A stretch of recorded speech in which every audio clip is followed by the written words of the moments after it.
नमस्ते। आज हामीले तपाईँहरूको लागि नेभर स्प्लिट द डिफरेन्स पुस्तकको छोटो सारांश लिएर आइसकेका छौँ। नेभर स्प्लिट द डिफरेन्स पुस्तकले प्रभावकारी रूपमा कुरा गर्ने, मानिसलाई बुझ्ने र सफल नेगोसिएसन गर्ने कला सिकाउँछ। लेखक क्रिस बोस पूर्व एफबिआई होस्टेस नेगोसिएटर भएकाले उनले वास्तविक जीवनका अनुभव मार्फत मानिससँग कसरी कुरा गर्दा आफूले चाहेको परिणाम निकाल्न सकिन्छ भन्ने बताएका छन्।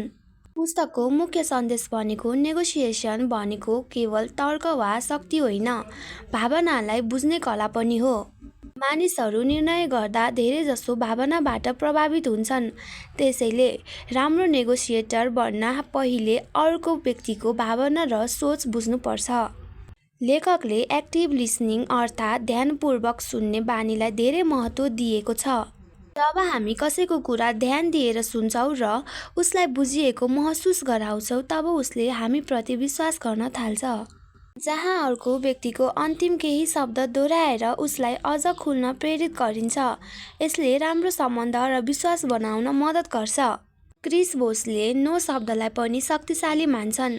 धेरैजसो मानिस यस खोज्छन्, तर लेखकका अनुसार नोले मानिसलाई सुरक्षित महसुस गराउँछ र वास्तविक वार्ता सुरु हुन्छ। पुस्तकले कहिले बिचमा बराबरीमा सम्झौता गर्नुपर्छ भन्ने सोचलाई चुनौती दिन्छ। नेभर स्प्लिट द डिफरेन्स भन्नुको अर्थ हो आफ्नो मूल्य र उद्देश्य नगताई बुद्धिमानीपूर्वक राम्रो परिणाम निकाल्नु।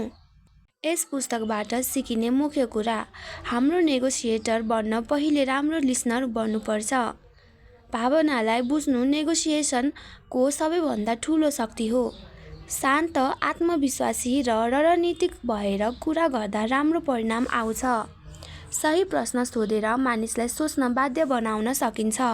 समग्रमा भन्नुपर्दा यो पुस्तकले व्यवसाय, जागिर, सम्बन्ध वा दैनिक जीवनमा कसरी प्रभावकारी रूपमा कुरा गरेर आफूलाई फाइदा हुने निर्णय निकाल्न सकिन्छ भन्ने व्यावहारिक शिक्षा दिन्छ।